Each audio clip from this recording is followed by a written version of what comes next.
Dark Souls Remastered comes to PC and consoles on the 25th of May.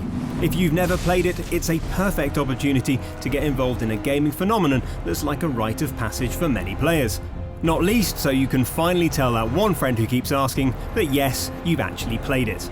And if you're a seasoned Souls veteran, it's the ideal excuse to go back and try it again, free from some of the minor technical issues that marred the otherwise perfect original. And the PC version is especially flashy, displaying in native 4K with 2K textures at a glorious, game-changing 60 frames per second. And even though the upgrade is cosmetic, it does change how the game plays for the better, and we'll look at 6 reasons why right now. When you think of the bleak, corrupted creatures in Dark Souls, you might not immediately think, wouldn't it be nice if I could see them in more detail? But spend some time with the game and you begin to understand why revealing the intricacies of their design is so important. More thought goes into the creation of monsters in Dark Souls than almost any other game. By looking closely at most of them, you not only see what they are, but what they were. It's environmental storytelling at its finest. This is especially important when you consider the recurring theme in Dark Souls of faded beauty. Everywhere you look, you can see signs of great things that once were, and seeing them in more detail only helps that. On a less conceptual level, this makes your enemies look great. From the gritted teeth and protruding veins of the hopeless hollows to the elegant curved armour of the Black Knights, those 2K textures really do make a difference. The bosses look especially good. The Taurus demon now looks adorably fuzzy, if indeed demons can look adorable, and it's hard not to admire the Asylum demon's impressively thick booty when you're seeing it up close on a 4K screen. Now there's a demon that never skips deadlift day. It's not just the enemies that look better. Everything in the world has been given an overhaul, and that makes it a more fun place to explore. Okay, fun is probably the wrong word, especially if this is your first run through Lordran. Stressful, grueling, and ultimately rewarding perhaps, but not always fun. But in those brief respites the game gives you to relax, the remastered version is an easier place to enjoy. The environments feel dense and alive, and that increased contrast helps everything feel more distinct. Whereas some bits of the original seemed muddy and a little bit blurred, the remaster brings everything into crisp contrast. And it's helpful to provide an example here because you probably remember it looking this good, but honestly, it really didn't. Small environmental effects help too. Larger enemies kick up thick layers of dust, and the contrast between light and dark is much richer. We only had an hour to play, and our meagre skills meant that we were unlikely to reach the Tomb of the Giants in that time, but we can't wait to see how the shadowy areas hold up.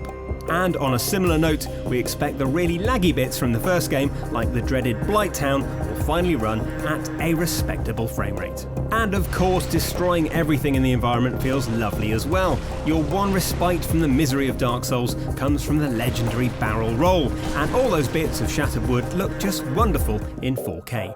You carry on, we'll catch you up. Of course it wouldn't be Dark Souls if the combat was bad, and in fact it wouldn't be Dark Souls if the combat felt even slightly different. Every hitbox and animation is woven into the memories of those that love the original, and altering them in any way would be sacrilege. Luckily, as far as we can tell from what we played, it feels exactly the same. Actually, that's not entirely true. The game runs at 60 frames per second, making it slightly easier to see what's happening, even if mechanically it's exactly the same. At its core, Dark Souls runs like a fighting game, so increased fidelity and responsiveness can only help. We found certain moves easier to execute than ever. You can kick hollows about with joyful ease, leading to those comedy Dark Souls moments we all know and love. And the counters are, for the most part, much easier to judge.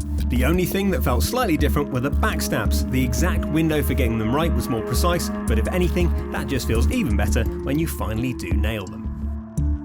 We could do an entire video about exactly this, and one day we probably will, but the world in Dark Souls is simply unrivaled, even amongst other Miyazaki games. The fact it's one huge, interconnected adventure makes you really appreciate how far you've come, whether you're ascending to the shimmering heights of the Duke's archives or plumbing the depths of Ash Lake. No other game forces you to appreciate your journey quite like Dark Souls, and this is all the more vivid in the remaster. It's easier to see how far you've got to go when you look up at the battlements of Anor Londo at the start of the game. A huge part of Dark Souls is seeing distant obstacles and knowing that somehow you need to get there, and no matter how hard it seems right now, that hundreds of thousands of other players have somehow managed it. Again, you'll have to take our word for it because we've only seen the opening so far, but climbing great heights and looking back at where you've come from is going to feel amazing. As great as the bosses always looked in Dark Souls, the same couldn't always be said for the characters, especially not your own chosen undead avatar. And while your player character is unlikely to star in a rom-com anytime soon, you can take more pride in how you look thanks to a noticeable visual upgrade. For the first time, it's actually worth reversing hollowing so you can admire your jubilant Katarina. This extends to the other NPCs as well. Characters like the undead merchant look exactly the right kind of hideous. We mean that in a nice way, honest. And good old Solaire looks more gloriously incandescent than ever before. Perhaps most of all, however, putting aside any considerations about how great the new version looks, it's just nice to have an excuse to play Dark Souls again. If you've played the game before, there's something great about coming back to it. Even that old familiar panic when things start to go wrong feels oddly welcome.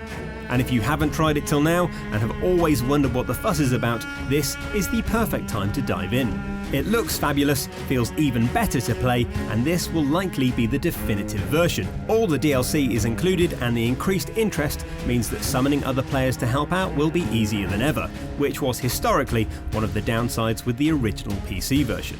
Of course, this means you're much more likely to be invaded as well, but that's part of what makes Dark Souls so unique.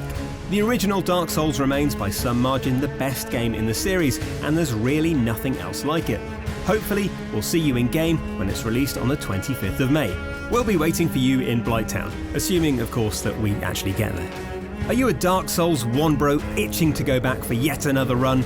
Or have you always wanted to visit Lordran and are now finally considering taking the plunge? Let us know in the comments below. Please give us a like if you've ever been killed by a rolling barrel, and subscribe to Logitech G for more regular shows and features.